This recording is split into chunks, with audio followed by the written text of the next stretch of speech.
because I find Delhi is too complex. You know, there are multiple authorities and the NCR has multiple state governments. It's bad enough dealing with the state government of Andhra Pradesh and an urban local body, or Tamil Nadu, as I was in Coimbatore yesterday, the enabling role of the state government and what the ULB does.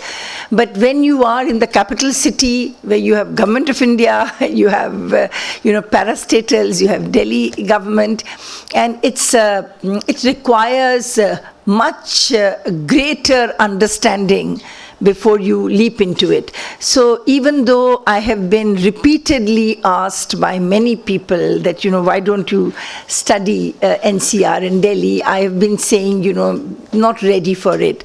But HUDCO has now kind of strengthened our resolve that we feel that with a HUDCO chair here and someone who has actually worked on issues of industrial location in the past, Professor Tiwari has a very distinguished background. I think she's ideally suited to take up this challenge, and we are all there to support her. So this was really meant to be our first interaction, where we will just run you through how we looked at the urban agenda in the country, and then we want to ask you, in the light of what is here, what do you think we should start with in terms of focusing our attention on the NCR. I also want you to know that as a companion volume to the report, we have a book that is coming out. Maybe sometime in September it will be released, which has, articles, as I have told you, Mr. Baligar, from Deepak Parekh on housing, Govinda Rao and Richard Bird on municipal finance, Dr. Mohanty and myself on planning, and on sustainable cities, I've got Montek Ahluwalia to do a paper, because I wanted the planners also to focus their attention on what is needed. So I think as we are getting ready with that kind of background and preparation and putting together knowledge which exists and maybe making a slight advance, I think that is when we need to interact with people like yourselves who have so much understanding of what works on the ground, to tell us where you would like us to apply our mind and what kinds of policy questions or planning questions we should turn to first. So that's the basic agenda. And now I invite Tanushree to come and make the presentation.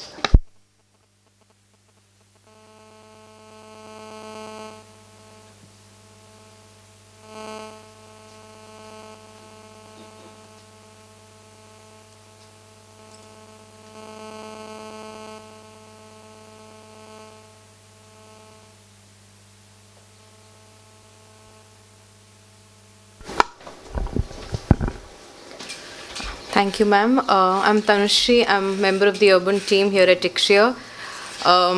I would like to thank Dr. Ahluwalia for giving me this opportunity today, and I hope I do justice to the creative energy and time that she has invested in bringing out this report.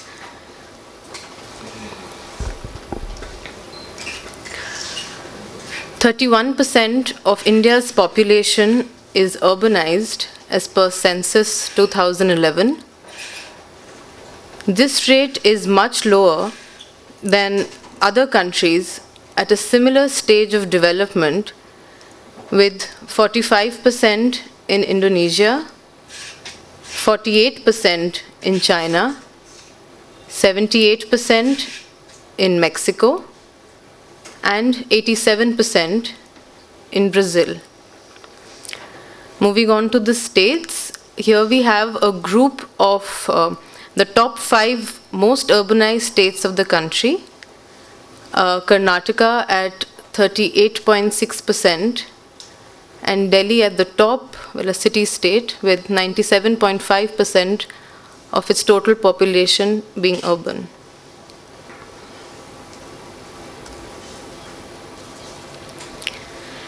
India's urban population is projected to increase to 600 million by 2031 from 377 million today.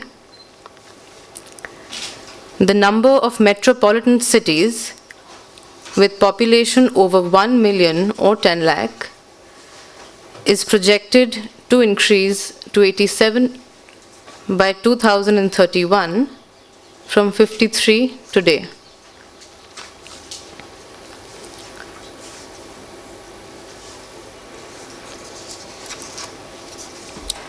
Urban poverty for India is estimated at 21% of the urban population in 2009-10. The urban poverty figure for Delhi is much below the national average at 14.4% in 2009-10. The slum population in Delhi is also lower than the national average, which is 25% of the urban population. The figure for Delhi is 19.4%. Here we have a scatter diagram with per capita income in 2011 on the horizontal axis and the urbanization rate in 2011 on the vertical axis. We have fitted a trend line passing through the scatter. As you can see, Delhi is clearly an outlier here. It is more urbanized than would be warranted by its per capita income.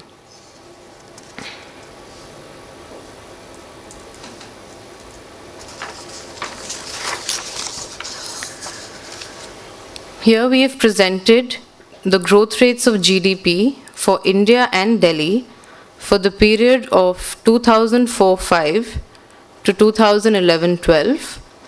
These growth rates are 3-year moving averages. The growth of GDP for Delhi has been consistently higher than the all India growth of GDP, the blue line there, and it peaked at 2008-9.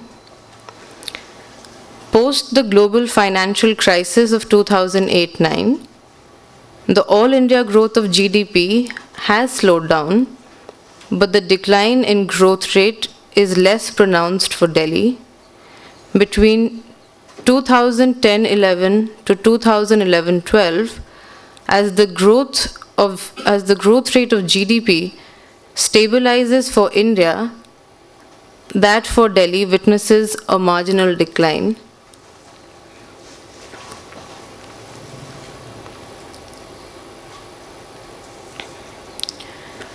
Rapid growth has meant that as the Indian economy goes through a major structural transformation, the urban share of GDP is rising rapidly. The urban share of India's GDP is estimated to increase from 63% in 2009-10 to 75% in 2030-31.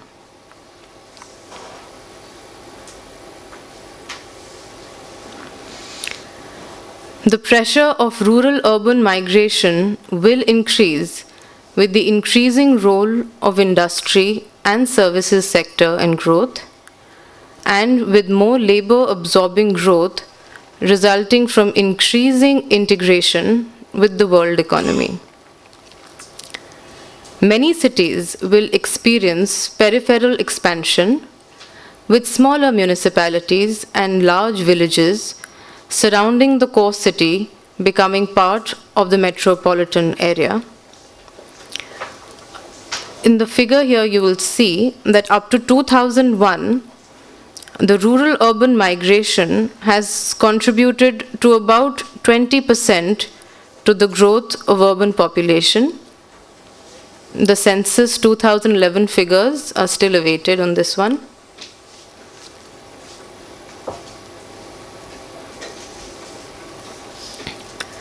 The challenge of faster and more inclusive growth is to sustain growth rates of GDP of 8 to 9% per annum, or per capita income increases of about 6.5 to 7.5% per annum.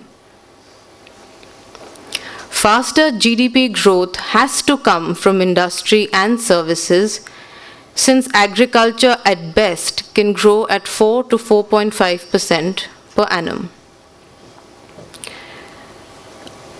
To make growth of industry and services more labor intensive, it is necessary to modernize labor laws to provide greater flexibility in hiring and firing labor, and at the same time providing social protection to those who do not find productive employment in the organized sector.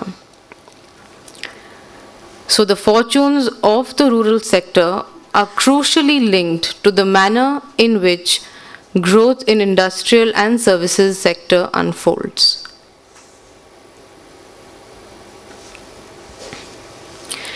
We all hear of the demographic dividend that is coming India's way.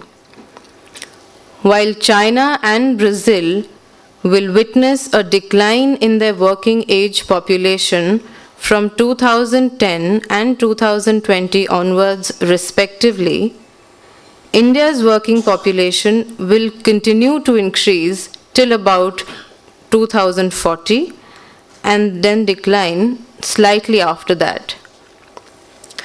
But to convert this demographic opportunity into a dividend, the youth will have to be empowered with skills and higher education, and employment opportunities must expand.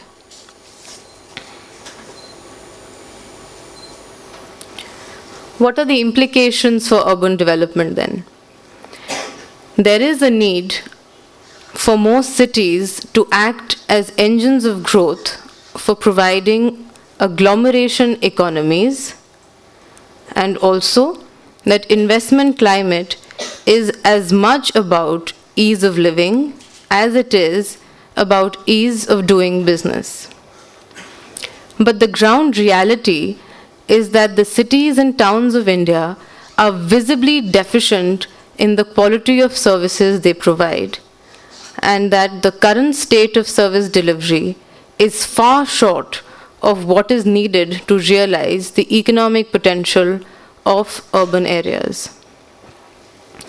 So the way forward then would be to create urban infrastructure, to reform governance for service delivery, to provide access to universal service standards for all, including the poor, to consciously build rural-urban synergy, recognize the importance of urban transport, integrate transport and land use planning, and focus on metropolitan planning.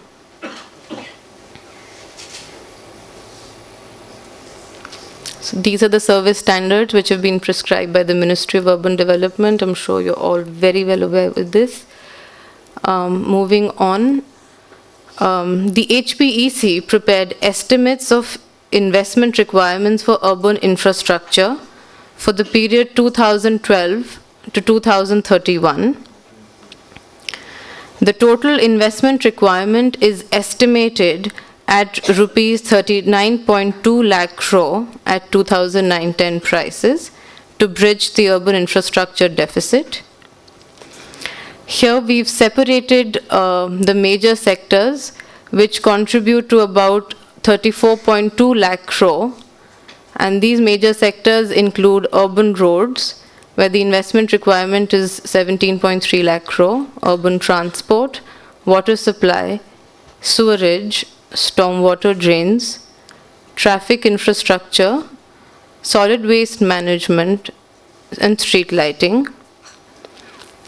The investment requirements for capacity building stand at 0.9 lakh crore, and another 4 lakh crore for renewal and redevelopment, including slums. An important thing to point out here is that this estimate does not allow for inflation after 2009-10 and does not include primary education, primary health, electricity distribution, and land cost. The estimate here assumes that GDP would increase at 8% per annum for the 20-year period. The cost for O&M, operations and maintenance, is estimated at additional rupees 20 lakh crore for old and new assets together. This investment requirement would amount to a 15% increase in the 12th five-year plan, a 12% increase in the 13th five-year plan, 8% in the 14th, and also in the 15th five-year plan. To put these numbers in perspective, the share of these major sectors in the investment requirement, urban roads, where the backlog is very large, assume 51% of the requirement. Water, sewerage, solid waste management, stormwater drains, and street lighting, another 24%. And transport and traffic support infrastructure, around 16%. And then the other sectors, 9%, which brings the total to about 34 lakh crore.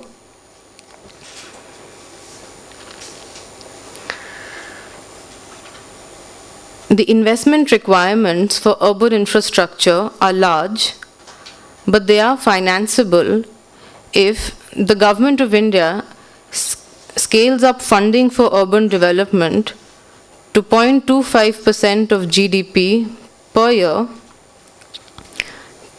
till about 2030-31, up from 0.1% in 2011-12.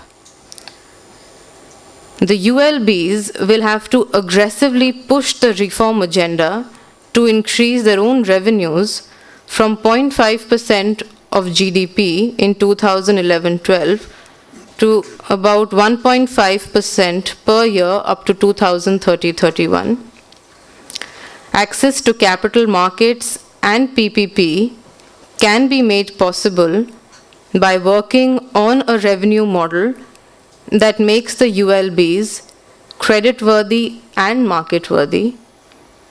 The state governments will have to enter into a constitutionally mandated revenue sharing agreement with the ULBs such that transfers from the state governments, as you can see on the figure on your right-hand side, would decline from 0.32% of GDP in 2011-12 to about 0.16% of GDP over the 20-year period.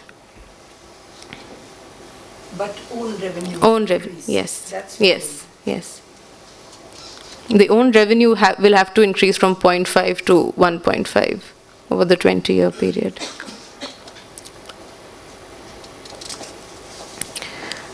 Governance is crucial as financing is crucially dependent on the reform of institutions and the capacity of those who run the institutions for service delivery and revenue generation. Municipal entities need to be empowered to raise own sources of revenue, predictable transfers from the state governments, and other transfers from the Government of India and state governments to help them discharge the larger responsibilities assigned to them by the 74th Constitutional Amendment. The ULBs themselves need to carry out reforms to strengthen their finances and improve service delivery, and very important here, to build and develop a municipal cadre. The JNNURM has created dynamism in the Indian urban sector, which has long suffered neglect. But progress in implementing reforms under the mission has been slow. The mission has generally exposed the lack of capacity to prepare and implement projects in urban infrastructure with an integrated framework of a city development plan. And now I think this has been circulated to all of you, and if Dr. Ahluwalia would probably want to say a few things on the important recommendations.